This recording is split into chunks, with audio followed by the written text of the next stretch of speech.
Here is how you can use EvaluWise to incorporate student growth more easily and effectively into your evaluations.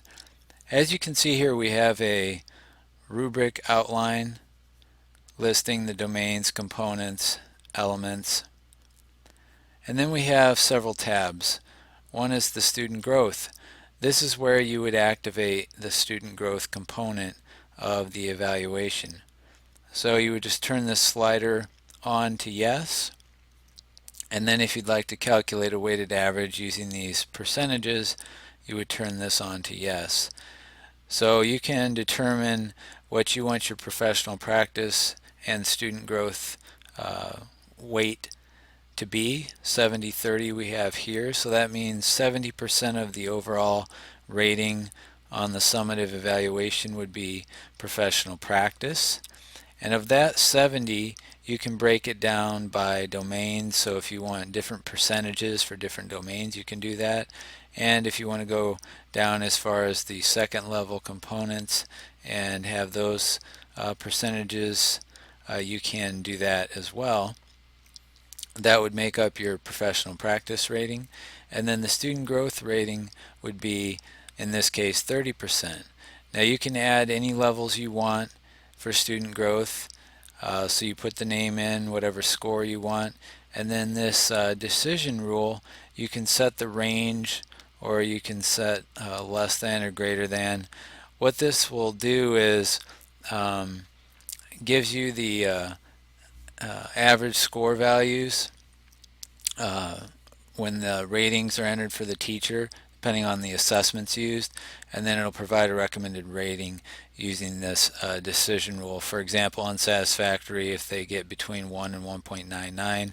In this case, then they would fall into that category for a recommended student growth rating. Now, if you want to do assessments, so you want to get more in depth with assessments, then you can create content areas, which is in the settings when the program is set up. And then you would just click on a content area and you can add in as many or as few assessments as you want. So you could have one, or you could have as many, you could have 3, 4, 10, whatever you want to have. And the total here of the percentages, so 20, 40, and 40 in this case, adds up to 100%. So this 20% is 20% of the 30% overall student growth. This one's 40%, this one's 40%. So they combine to make up the 100% of the 30% student growth part of the evaluation. Now, on each of these, you can name them whatever you want, put in details, enter your weighting there. Assessment IDs can be whatever you like, and then the rules. So this will allow you to define a rule for each student growth level that will determine the rating that should be assigned based on the percent of growth. So if you're going to use percent of growth, then you can put in your assessment rules. If they get less than 1 on this one for the growth, then it's going to help determine the rating that's assigned.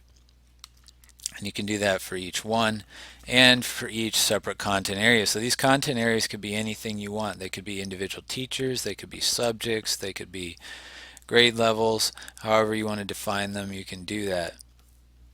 And then once you do that, and you have it all set up for that rubric, now this is individual to each rubric, so you'd have to do that for all your different rubrics if you're using different ones. Then you can go over to the evaluation page and you'll look at a particular summative evaluation in the results and ratings area. You'll see these averages here and also the rating counts, and then you'll see a student growth section. So the 30%, as it says right here, will incorporate all these assessments to come up with the 30% that is then combined with this professional practice of 70% in order to get your overall summative evaluation rating. And in the assessment area, so for this teacher, they were assigned math and they have 3 assessments, and 20, 40, 40 like we showed previously. And then you can enter in specific scores. Let's say on the first time they did that assessment, that's what they got. On the second time they got this, and then it'll give you a growth factor. So let's just say we did 10 and then 12, okay, a 20% growth, and then this will give you a recommended rating based on that. However, if you don't want to do that or you want to change it, all you have to do is go over to this box on the side and you can just click whatever you want. So I want basic on assessment 1, we want proficient on that one, and we want unsatisfactory on that one, and then it will recommend a basic rating based on those rules that you set up initially for your student growth levels, and then it will combine it and create a summative rating. So this is compliant with the Illinois setup for student growth, and it will make it a lot easier and simpler for you to incorporate this into your evaluation. So not only can you do your professional practice in EvaluWise, but you can do your student growth and make things a lot simpler in the upcoming years when this is being implemented.